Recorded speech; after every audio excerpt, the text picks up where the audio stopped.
Hey guys, what's going on? It's Sarah. I'm back at it again with another video. Now today's video is mystical cults. So if that's your jam, that's your video to watch. And maybe some of you have watched my video about the name of manifestation or the 42 letter name of God that I posted, I think 3 or 4 years ago at this point. And similarly, there's a 72 letter name of God in the Kabbalah. And there are 72 names of God, and there are 72 angels.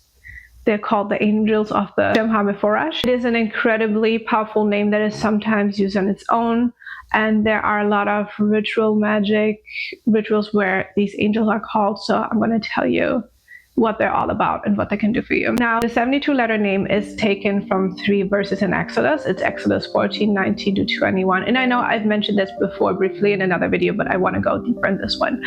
And all of this is, by the way, from ShemHa, that is the source book. So each verse by itself, and that is different than the 42 letter name of God. Each verse by itself has 72 letters. So 3 verses, that means we're doing the math. That's 72 times 3 letters. So we end up with 216 letters. And then we rearrange all of them and pair them up. Okay, they're not pairs, but 3-letter combination. And they're literally like codes. And each name has a unique power. And each power or each name governs over 20 minutes a day, because if you do the math, an hour is 20 minutes times 3. And then if we multiply that by 24 hours, we get 72 again. So why did mystics select 72 as a number and play with that? 72 is said to be a number of creation. And if we're looking at ancient texts, it does show up in Egypt, Rome, Babylonia. So now back to how the letters are rearranged. And it's not random, but it's actually done by writing one verse in like one direction and then reversing it and repeating that. And I have to talk about ancient Hebrew again, because it's not the modern Hebrew at all. Like even the font is very different. And biblical Hebrew is magical, just like there are other magical languages. It's not the only one. For example, Sanskrit is also magical. But with biblical Hebrew, it is very important to understand that the alphabet itself is magical, and it's directly linked to the fabric of the universe, because in Kabbalah we have the tree of life, and it symbolizes all the levels of consciousness or dimensions, whatever you want to call it.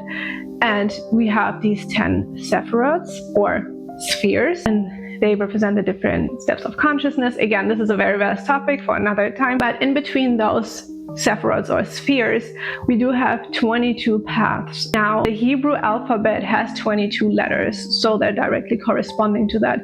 So the alphabet itself is a representation of the universe and of divine power. So understanding that helps, because why would letter combinations be powerful? Why would it do anything to play with these letters and create these names and use them as a code to achieve a result, right? It doesn't make sense, but this is why.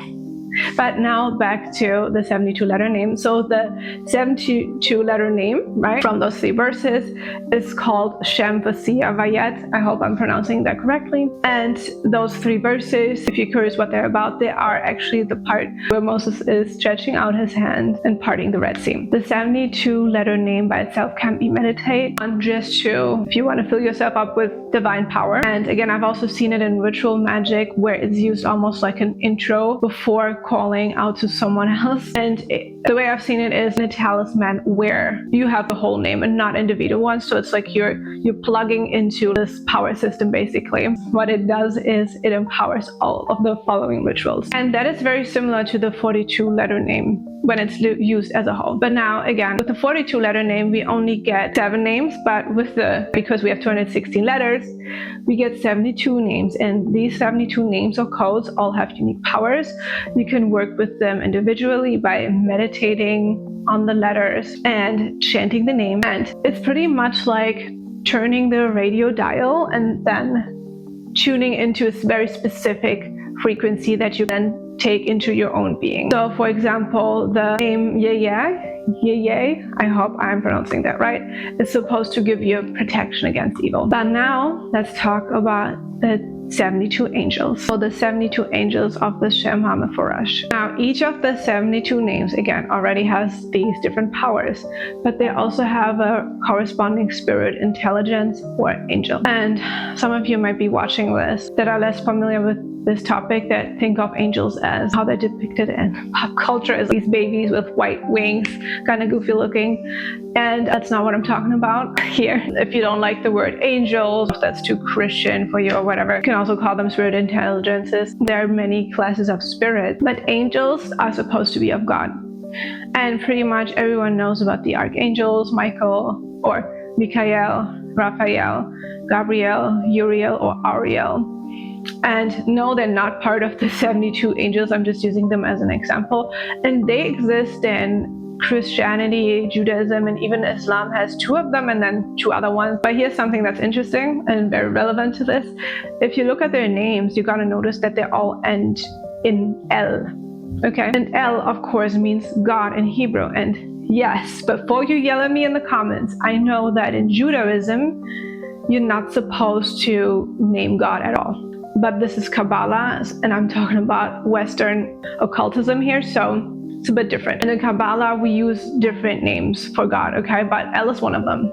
Now, if we take any of the 72 names and we add L in the end, we get the corresponding angels. So, for example, the 3rd name of the 72 names of God is Sid. If we add L, we get Sitel. And there are some variations where instead of L, Ya is added, but it's the same thing. So automatically, if you see something ending in L in occult literature, it's an angel. And pretty much same thing if it ends in Ya. There are some variations, right? Because the 45th angel, in some books, he's Vavliel, and in other books, he's Vavalia. Now you know. Now, the way I like to think of these angels is that they're an embodiment of divine power, but different flavors, right? So imagine there's one higher consciousness.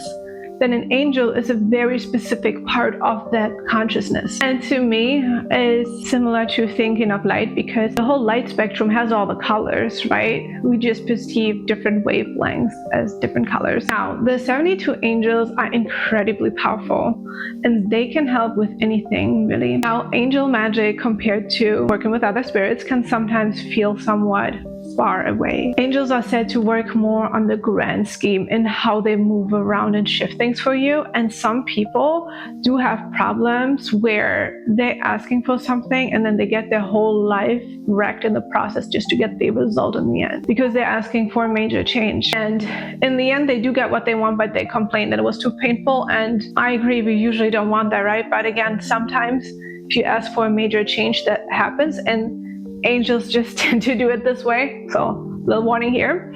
But that's why I personally really like them for things like cleansing, protection, removing blockages, working on yourself, and anything related to self-growth. And that's not to say you can't ask for material things, but that's the thing in general with magic, but especially with angels. You have to be super specific. You cannot leave any room for doubt or that it happens in a crazy way. So, and I just personally, especially with magic, I think it gets better results if you break it down into steps and then work this way. And this will also avoid your entire life falling apart at once. Now, am I going to post a full-blown ritual here on the channel? No, of course not, because there's ceremonial magic. There's a lot of stuff that goes into it, but there are a lot of books, very affordable, some less than $10 or $10, $20, and it just involves some studying. And I'm just saying that because I truly don't know who's going to watch this video. It just involves some study and some prep if that's completely new to you. However, there are plenty of books that are beginner friendly, and some are a lot more complex and involve more other things that you would have to do before you even attempt this. And those tend to be the ones that are more traditional and more complex to understand. But that's not for you. You can just go for one of these beginner books. Even if you just type in the 72 angels, 72 angel magic or something, you're definitely gonna find a bunch of books. There have never been more books than now when it comes to magic, and magic has never been more accessible, honestly. it was so much more difficult to study the stuff 20 years ago. But yeah, maybe you have worked with them already. In that case, I'm curious what your results are and how you perceive it, and maybe I have inspired you to try them out. They're definitely a force that is good to be familiar with, and I'm looking forward to post more content like this. Hope you found this helpful, and I see you in the next video. Bye guys.